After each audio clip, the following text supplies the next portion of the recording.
इस वीडियो में हम वियतनाम के इतिहास के सबसे बड़े धोखाधड़ी मामलों में से एक में एक प्रमुख वियतनामी संपत्ति टाइकून ट्रुओंग माई लैन को मौत की सजा सुनाए जाने, साथ ही 85 और लोगों को भी इसमें सजा हुई है की हालिया खबर पर चर्चा करेंगे। इस मामले से होने वाले नुकसान का अनुमान लगभग $27 बिलियन है, जो 2023 में वियतनाम के सकल घरेलू उत्पाद के 6% के बराबर है। नमस्कार, स्वागत है आपका भारत व्यू पॉइंट चैनल में।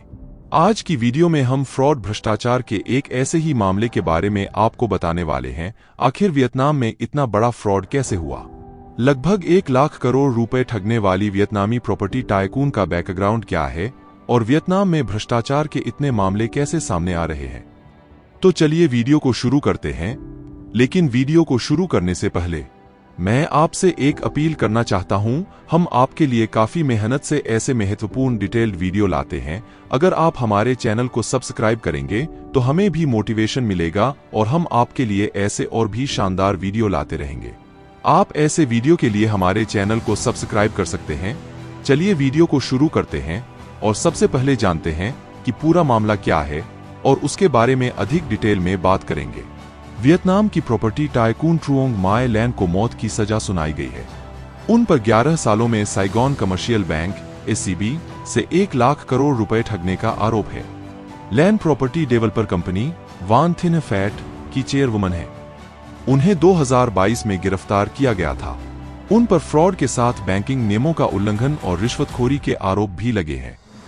हो ची मिन्ह सिटी में 5 सप्ताह तक चले मुकदमे में सुनाए गए फैसले में कहा गया कि लैन के कार्यों ने कम्युनिस्ट पार्टी और राज्य के नेतृत्व में लोगों के विश्वास को खत्म कर दिया है।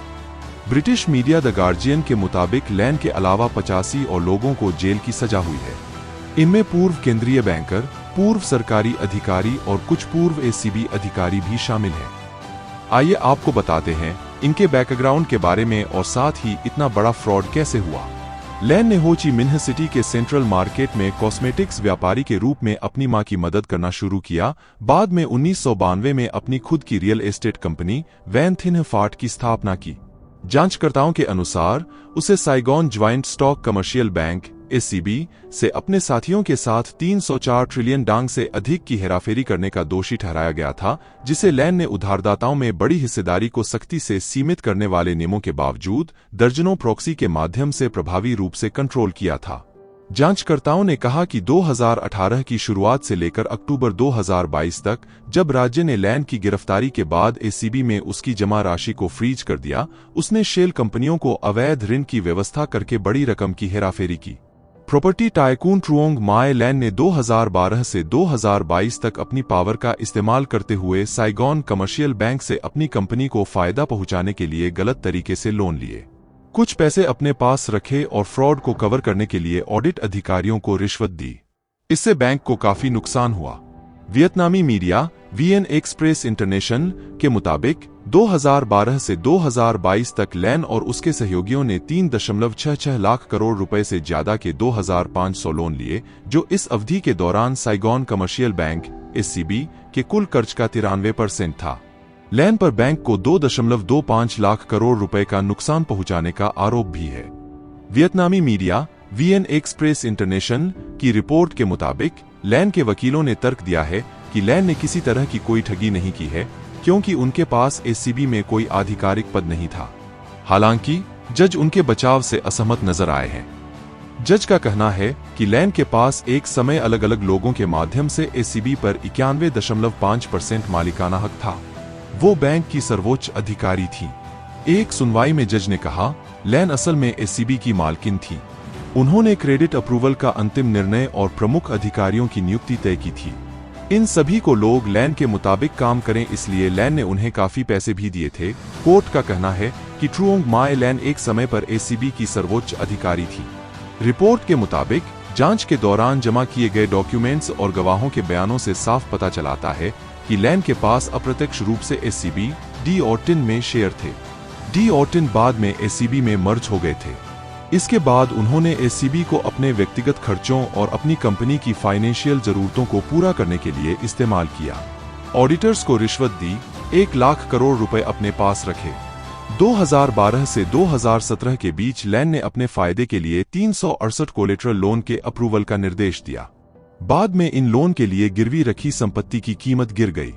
इसके चलते 2022 में जब लैन को अरेस्ट किया गया तब इस संपत्ति की कीमत घटने से एसीबी को 21,000 करोड़ रुपए का नुकसान हुआ।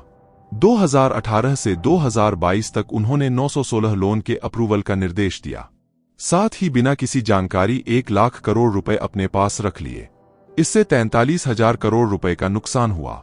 एसीबी में हो रहे इन फ्रॉड को कवर करने के लिए लैन ने अन्य अधिकारियों को स्टेट बैंक ऑफ वियतनाम के ऑडिटर्स को रिश्वत देने का आदेश दिया। इसके बाद एसीबी के सीईओ वो तान हुआंग वान ने केंद्रीय बैंक के बैंकिंग निरीक्षण विभाग के प्रमुख को 43 करोड़ रुपए दिए थे। लगभग 42,000 पीड़ितों की पहचान की गई है, जिसमें शुरू में नुकसान की राशि $12.5 बिलियन थी, लेकिन अब यह कुल $27 बिलियन हो गई है। घोटाले के शिकार सभी एसीबी बॉन्ड धारक थे जो अपना पैसा नहीं निकाल पाए थे और लैन की गिरफ्तारी के बाद से उन्हें ब्याज या मूलधन का भुगतान नहीं मिला था। कथित तौर पर अभियोजकों ने लैन की 1,000 से ज्यादा संपत्तियां जब्त कर ली हैं। लेकिन वियतनाम में इतने लंबे समय से हो रहे फ्रॉड, वो भी इतनी ऑर्गेनाइज तरीके से, तो इसका खुलासा कैसा हुआ? लैन को राष्ट्रीय भ्रष्टाचार कार्रवाई के तहत गिरफ्तार किया गया था, जिसने हाल के वर्षों में वियतनाम के कई अधिकारियों और इलिट बिजनेस ग्रुप के सदस्यों पर कार्रवाई की जा रही है। इस कार्रवाई के कारण एक और Vietnamese luxury property tycoon Tan Huang Minh समूह के प्रमुख डो एनह डंग को गिरफ्तार किया गया, जिन्हें पिछले महीने $355 मिलियन के बॉन्ड घोटाले में हजारों निवेशकों को धोखा देने के लिए 8 साल की जेल की सजा सुनाई गई थी।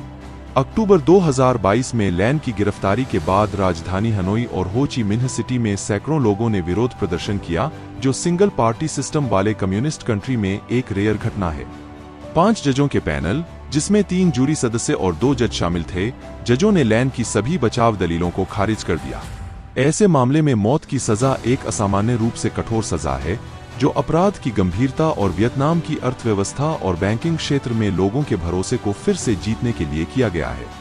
यह मामला वित्तीय क्षेत्र में पारदर्शिता और जवाबदेही के महत्व को उजागर करता है और उन लोगों के लिए एक चेतावनी के रूप में कार्य करता है जो धोखाधड़ी वाली गतिविधियों में शामिल हैं, जो लोगों के भरोसे को कमजोर करती हैं और देश की आर्थिक स्थिरता को खतरे में डालती है। क्योंकि वियतनाम ऐसे देशों में से है जिसे China+1 पॉलिसी का काफी फायदा हुआ है, और अगर ऐसे में देश के बड़े बड़े बैंक में इस तरह से घोटाले सामने आते रहे तो इन्वेस्टर्स का भरोसा भी घटेगा और वियतनाम के आर्थिक विकास में गिरावट भी आ सकती है। लिखिएगा अपनी राय कमेंट सेक्शन में। क्या आर्थिक मामलों में किए गए अपराध जैसे फ्रॉड, भ्रष्टाचार, घोटालों के लिए मौत की सजा देना उचित है या नहीं? फिलहाल आज के लिए वीडियो में इतना ही। मिलते हैं अगले वीडियो में। ऐसे ही इंसाइटफुल नॉलेज के लिए हमारे चैनल से जुड़िए, और अगर आपको हमारा यह वीडियो अच्छा लगा तो प्लीज वीडियो को लाइक करिए, यह हमारे लिए महत्वपूर्ण है। अगर कोई सुझाव हो तो हमें कमेंट में बताएं, साथ ही चैनल को सब्सक्राइब करना मत भूलिएगा। मिलते हैं अगले वीडियो में। जय हिंद।